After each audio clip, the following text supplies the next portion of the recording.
अस्सलाम वालेकुम दोस्तों, मैं मोहम्मद शबाल अपनी वीकली वीडियो लाग के साथ आपकी खिदमत में हाजिर हूँ।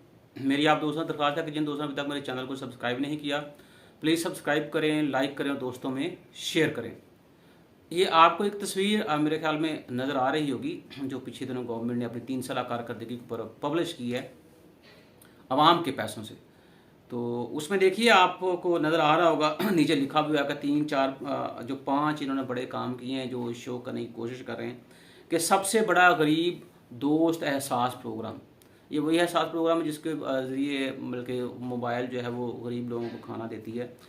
अच्छा, उसके बाद मुफ्त इलाज के लिए सेहत कार्ड जो है वो उन्होंने मुतारफ़ करवाए हैं। हालांकि कुछ लोग कहते हैं कि सेहत कार्ड काम नहीं कर रहे। चलें, बिला तफरीक एहतसाब की बात हो रही है। ये आप खुद भी जानते हैं कि हमारे मुआशरे में एहतसाब जो है वो कितना बिला तफरीक हो रहा है और कितना टारगेटेड जो है वो हो रहा है। खरबों रुपये की ज़मीन वागजार करवाई गई, अच्छी बात है। हम इसके ऊपर गवर्नमेंट को जब शाबाशी देते हैं कि उन्होंने गरीब आवाम का पैसा जो है वो बचाया है। फिर कोरोना के ख़िलाफ़ मौसर तरीन इकदाम जो हैं वो किए हैं। अब ये वो बातें हैं जिसके अंदर से महंगाई का ज़िक्र निकाल दिया गया, जिसके अंदर से गुरबत जो है उसका ज़िक्र निकाल दिया गया, जिसके अंदर से बेरोज़गारी जो है उसका ज़िक्र निकाल दिया गया, जिसके अंदर से जो अदम बर्दाश्त है उसका ज़िक्र निकाल दिया गया, जिसके अंदर से इकनॉमिक मिज़री जो है उसका ज़िक्र निकाल दिया गया। तो देखना ये है, पहला मेरा क्वेश्चन ये है कि ये आपने इतने अच्छे काम किए हैं तो आपको इसकी एडवर्टीज़मेंट करने की ज़रूरत क्या है? क्योंकि कहा यह जाता है कि जो आपके एक्शंस होते हैं वो आपके अल्फाज से ज़्यादा बढ़ के बोलते हैं। तो जब कोई बंदा काम कर रहा होता है तो उसको तो मेरा ख्याल काम शो करने की ज़रूरत ही नहीं होती कि वो आवाम का जो टैक्स से जमाशुदा पैसा है उसको इस तरह के बेकार कामों के ऊपर लगा दिया जाए। तो आपकी कारकर्दगी जो है 3 साल देखें, वो आपको चीख चीख के लोगों को बतानी पड़ रही है। उसके ऊपर आप फंक्शंस करते हैं, फिर किताबें लिखते हैं, वो रिपोर्टें लिखते हैं, वो रिपोर्टें जनाब वाला वो टीवी के ऊपर आके पेश की जाती हैं। तो उससे बेहतर यह था कि चुप करके आप काम करें।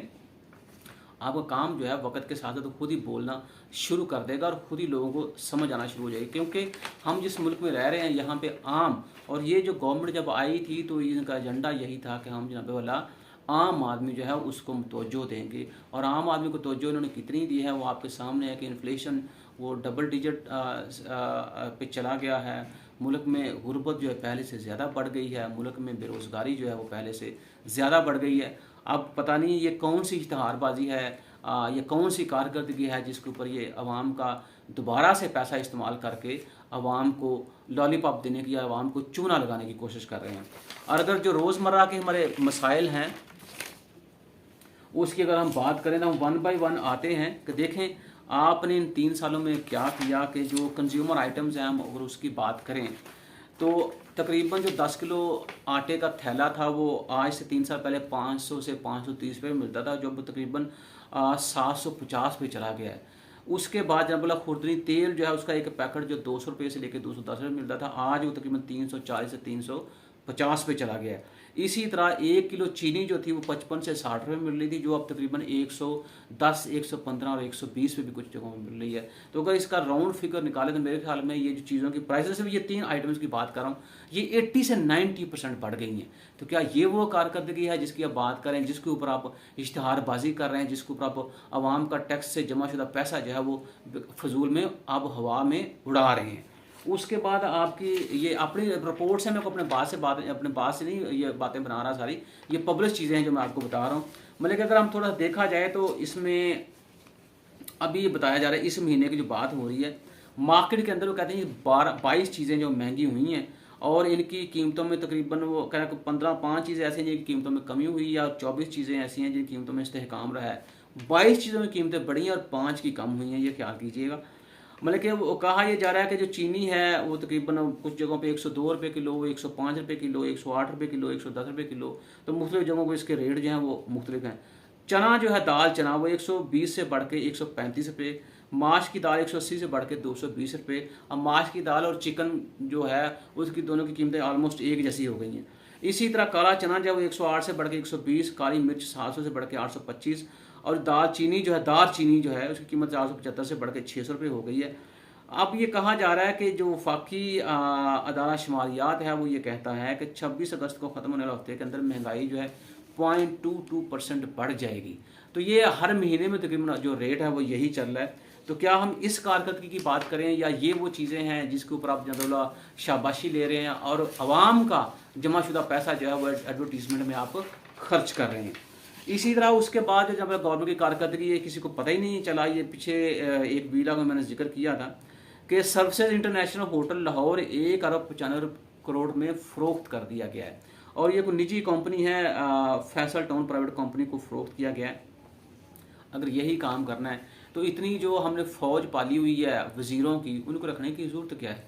ये तो अवाम का जो कह लें गवर्नमेंट के ऐसे ना, तो कोई बंदा ही बेच सकता है। उसके ऊपर आपको मशीर और ये सारी चीज़ें रख के वो भी पैसा ज़ाया कर रहे हैं। और मुझे बताएं कि जब आप मुल्क के एसेट्स बेचना शुरू कर देंगे तो आपकी जो क्रेडिबिलिटी है या आपकी जो वर्थ है वो क्या रह जाएगी। ये बड़ी सोचने की बात है और इस इश्यू को किसी बंदे ने नहीं उठाया और ये छोटी सी खबर लगी हुई थी बैक पेज पे जो मैंने निकाली है। अच्छा, ये कहते हैं जनाब हुकूमत की कारकर्दगी जो 3 साल उसको खुद ही कह रहे हैं कि हम A ग्रेड देंगे। मैं अभी एक प्रोग्राम करके हटा हूँ तो उससे मुझे वो एंकर पर्सन जो पूछ रहे थे तो मैंने कहा जी मेरे नज़दीक जो कि अगर मैं इकोनॉमिस्ट बन के बात करूँगा फिर मैं ज़्यादा सख्त हो जाऊँगा, इसलिए मैं एक आम आदमी बन के बात करता हूँ। तो जो मैं अपने इर्द गिर्द हालात देखता हूँ, वाइट कॉलर लोगों को परेशान होते देखता हूँ, तो मेरे ख्याल में इस गवर्नमेंट की जो कारकर्दगी है वो -1 होनी चाहिए। अब ये मेरी अपनी परसेप्शन है, अब पता नहीं आप इसके साथ कितना मुत्तफिक हैं। आ जाइए जनाबे वाला, जो हमें ये कहा जाता है कि ये जो 10 बिलियन सुनामी ट्री मनसूबा है ये गेम चेंजर है। अब बड़ी मज़े की बात है, पाकिस्तान में हर चीज़ ही गेम चेंजर है। कभी सी पैक गेम चेंजर हो जाता है, कभी जब करंट अकाउंट्स जो खसारा है आपका वो सरप्लस में तो उससे भी गेम चेंज हो जाती है। फिर जनाब जो ओवरसीज़ पाकिस्तानी हैं वो भी गेम चेंजर हैं। फिर जनाब वाला आपने एहसास प्रोग्राम शुरू किया वो भी गेम चेंजर है। तो हर चीज़ ही गेम चेंजर है। आया हम गेम चेंजर जो उसकी हकीकत के बारे में आपको बताते हैं। कहा यह जाता है कि 2015 में मुहिम शुरू की गई उसको उस वक्त इमरान खान साहब जो थे वो अपोजिशन लीडर थे और जाहिर सी बात 2015 के बाद KPK की बात करेंगे ये। और उसके बाद 2018-19 में इस मुहिम को कौमी मुहिम में तब्दील किया गया और अब तक तकरीबन 10 अरब ट्री सुनामी करार 10 अरब दरख्त लगाए जा चुके हैं। उसकी वजह से इसको 10 अरब ट्री सुनामी करार दिया गया है। आप जब KPK में चले जाएं, आप ये स्वाद के साथ जब आप जाते हैं तो दरिया साथ बह रहा है, दरिया के अंदर दरख्त लगाए हुए जहाँ पे वाला इनको कहीं और जगह ही नहीं मिली। और पाकिस्तान के अंदर पंजाब में या कहीं और जगह देखिए ये वहाँ दरख्त लगा रहे हैं जहाँ पे ऑलरेडी दरख्त लगे हुए हैं। जहाँ घास वगैरह है तो घास को उखाड़ उखाड़ कर वहाँ दरख्त लगाए जा रहे हैं। आपने प्लांटेशन करनी है, दरख्तसाजी करनी है तो आप उन जगहों पर जाएँ जहाँ हरियाली है ही नहीं है, क्योंकि उन जगहों को हरा भरा सरसब्ज़ शादाब करना है। जो जगह आबाद नहीं है, जो ऑलरेडी आबाद हैं, उनके ऊपर आप कितना को मक्खी पे मक्खी मारेंगे। तो ये भी लैक ऑफ प्लानिंग और जो कह लें कि गवर्नेंस ना होने की जो चीज़ वो बातें हैं वो सामने नज़र आ रही हैं। अच्छा जी, अब ये जनाब वाला मुख्तलिफ लोग जो हैं मुख्तलिफ किस्म के इन्होंने इंडिकेटर्स पकड़े हुए हैं तरक्की के, डेवलपमेंट के। किसी को कुछ पता नहीं क्या बोल रहा है और जो जिसकी ड्यूटी है वो ड्यूटी परफॉर्म नहीं कर रहा, वो किसी दूसरे का जो काम है उसके अंदर टांग अड़ा रहा है। इसमें जनाब वाला एक जो चीज़ मैं नाम नहीं लूँगा, आपको खुद ही पता चल जाएगा।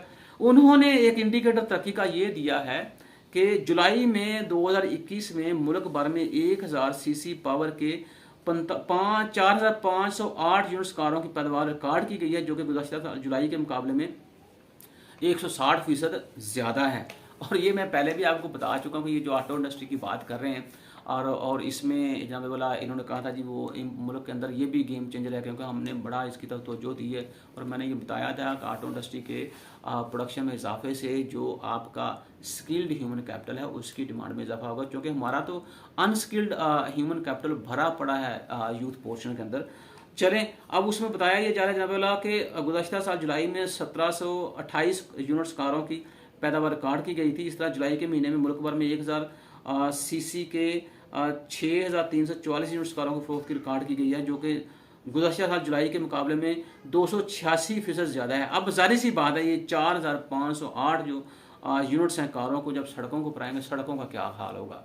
ये सड़कों की जो गेम चेंज होगी उसके बारे में बिल्कुल नहीं सोचा आपने, तो उसके ऊपर भी तवज्जो देनी चाहिए। वैसे भी ये जो गवर्नमेंट है इसने जब ये उसमें थे अपोजिशन में थे इलेक्शन से पहले, उन्होंने कहा जी हम सारा पैसा जो है वो सड़कों के ऊपर उन्होंने पुल बना दिए, सड़कें बना दी, वो सारा ख़त्म करेंगे तो हम जो मतलब वो एजुकेशन के ऊपर लगाएंगे, हम जो मतलब वो हेल्थ के ऊपर लगाएंगे। हेल्थ के ऊपर कितना लगा रहे हैं वो भी आपके सामने। एजुकेशन का तो जो काम ये कर रहे हैं वो देख लें जो ऑलरेडी यूनिवर्सिटियों के कैंपसेस थे, सब कैंपसेस उन्हीं को ये नई यूनिवर्सिटी के नाम के साथ वहाँ तख्तियाँ लगा रहे हैं। ठीक है, अब सवाल तो ये होना चाहिए था, या मज़ा ये होना चाहिए जो पुरानी यूनिवर्सिटी, पहले जो यूनिवर्सिटी थी उनको आप अच्छे तरीके से आबाद करते, उनकी एफिशिएंसी को बेहतर बनाते, उनकी प्रोडक्टिविटी के ऊपर जो काम करते, फिर आप नई यूनिवर्सिटियाँ जो है पहले उनको बनाते और उनको अच्छे तरीके से चलाते। अब हमारे यहाँ ये हो रहा है कि जो पुरानी है वो भी अच्छे तरीके से नहीं चल रही, और जो नई है उनका तो अल्लाह ही हाफ़िज़ है। तो अब जब कोई भी काम आप करते हैं इस तरह का, तो उसके कॉन्सिक्वेंसेज जो है मेरे उसके बारे में पहले बात करेंगे, बाकी चीज़ें जो बात की बात है। अच्छा, आए दिन जनाब वाला खबरों के अंदर जो बात आती है जी, वो डॉलर जो है उसको जनाब वाला वो उड़ान लेके चला गया। फिर जब 2-4 दिन बाद फिर खबर आती है जी जो रुपया है वो उसके सामने, डॉलर के सामने उड़ान ले रहा है। तो ये सारी गेम क्या चल रही है? आपको 2 अरब 77 करोड़ डॉलर जो हैं वो IMF से वो भी मिल जाते हैं। साथ आप ये भी कहते हैं कि पाकिस्तान में तैयार करदा मोबाइल फ़ोन की तादाद दरामदी फ़ोन से ज़्यादा हो गई है। तो इसका मतलब ये हुआ कि अगर मोबाइल फ़ोन जो है उसकी डोमेस्टिक प्रोडक्शन जो इम्पोर्ट से ज़्यादा हो गई है, तो मुल्क के अंदर मोबाइल की कीमतों में कमी भी होनी चाहिए। इसका मतलब फिर यही है कि आप मोबाइल एक्सपोर्ट भी करें, जैसे भी अपने दुबई को आपने कहा है 4 से 5 हज़ार यूनिट जो है हमने उनको फ़रोख्त किए हैं, उससे भी डॉलर मुल्क के अंदर आ रहा है। आप फिर ये कह रहे हैं एक्सपोर्ट्स में भी इजाफा हो रहा है, उससे भी डॉलर मुल्क के अंदर आ रहा है। फिर जो ओवरसीज़ पाकिस्तानी वो भी फॉरेन रेमिटेंस भेज रहे हैं, उससे भी डॉलर या जो फॉरेन करेंसी मुल्क के अंदर आ रही है। फिर रोशन डिजिटल अकाउंट जो उसके थ्रू भी आप कह रहे हैं कि 2 अरब डॉलर जो हैं वो आ रहे हैं। तो इन 7 डॉलर की तो आमद है पाकिस्तान के अंदर। फिर जो है वो जनाबे वाला डॉलर जो है वो 166 पे चला जाता है, या 167 पे, 68 पे चला जाता है।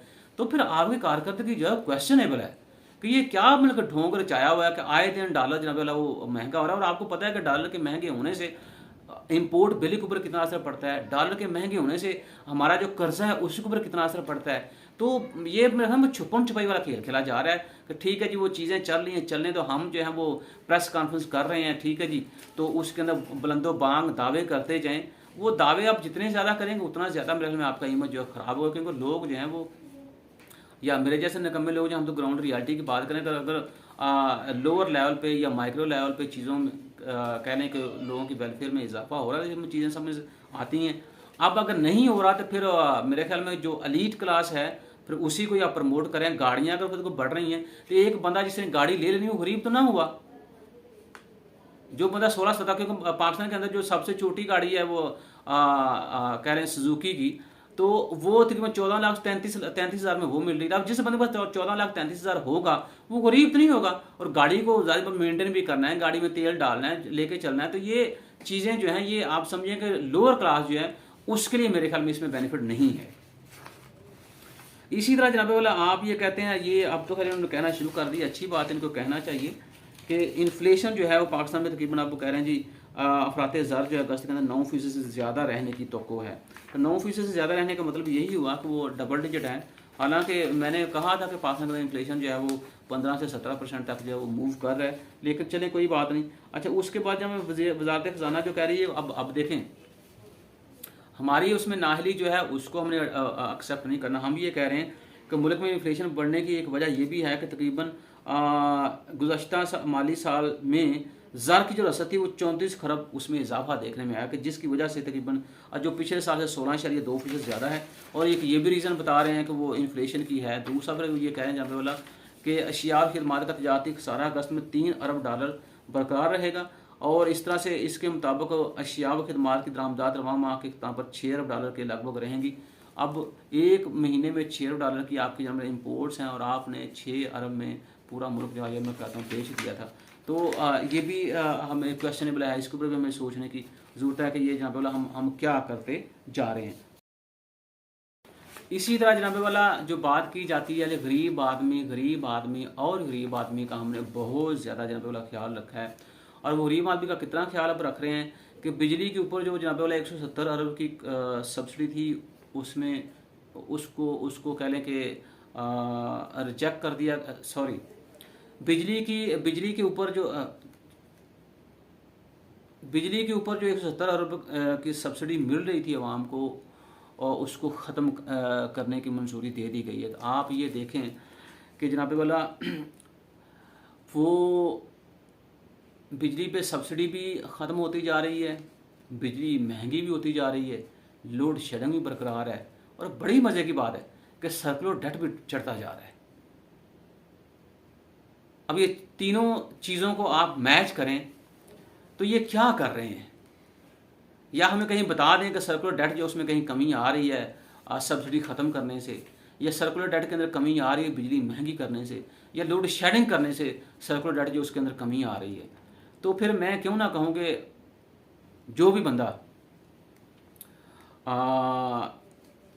इसका बॉस है बिजली की प्रोडक्शन डिस्ट्रीब्यूशन, उन कम लोग इकट्ठे किए हैं आपने, और जिसके ऊपर बात नहीं करनी चाहिए।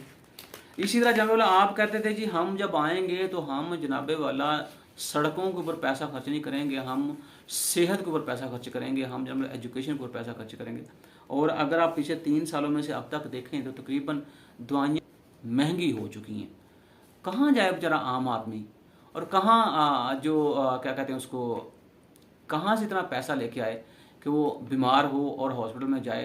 तो लोग अब दुआ करेंगे या मालिक याद हम बीमार ही ना हों, बीमार हों तो हमें हॉस्पिटल से जाने से पहले रास्ते में हमारे कहीं जान ले लेना, क्योंकि हमारे पास अब इतने पैसे नहीं कि हम जाके वो हॉस्पिटल में अपना लुटाएं। और जो कारकर्दगी जिसके ऊपर ये जानतला इन्होंने इंतहा पैसा खर्च किया है प्रोग्राम करने में, फिर ये अखबारों पर एडवर्टीज़मेंट या इश्तहारबाजी करने में, आइए देखिए उसमें जो बात इन्होंने की है। अब आपकी 3 साल कारकर्दगी की बात हो रही है, उसमें आप अफ़गानिस्तान की बातें कर रहे हैं। 3 साल कारकर्दगी की बात हो रही है, उसमें आप वेस्ट की बातें कर रहे हैं। एक बात जो जनाब वाला इन्होंने की थी, ये करंट अकाउंट खसारा जो है उसको हम पॉजिटिव में ले आए थे। देखें मैक्रो इकनॉमिक्स के अंदर जब अच्छाई या कह लें कि कोई मुस्बत चीज़ें आती हैं तो उसका असर लोगों तक पहुंचने में तकरीबन 4 से 5 साल लग जाते हैं। उसके ऊपर कंडीशन ये है कि आपकी पॉलिसी जो है वो तसलसल के साथ या कंटिन्यूटी उसकी आपकी उसी तरह रहे। लेकिन अगर फ़र्ज़ करो आप जनाब वाला 1 महीना आपका करंट अकाउंट सारा ख़त्म होकर सरप्लस में चला जाता है, अगले महीने फिर वो कन्वर्ट होता है उसमें डेफिसिट में, तो मेरा नहीं ख्याल कि लोगों को इसका फ़ायदा जो है वो पहुँचता है। इसलिए मेहरबानी करें ये करंट अकाउंट का जो रोना है ना इसको बंद कर दें और प्रैक्टिकली करें कुछ अगर कर सकते हैं। देखो 3 साल तो गुजर गए हैं, अब अगले 2 साल जाती बात अपने इलेक्शन कैंपेन जो है उसके ऊपर अपने तवज्जो देनी है। आपको चीज़ चाहिए थी इलेक्ट्रॉनिक जो मशीन चाहिए थी वो इलेक्शन के उसके ऊपर जब लॉ भी पास हो गया, सारा कुछ हो गया, आज आप वो इलेक्शन कमीशन को भी दे रहे हैं। तो इसी प्रायोरिटी के साथ अगर बाकी आवाम के भी काम करते तो शायद सिचुएशन कुछ और होती। खुदा हाफ़िज़।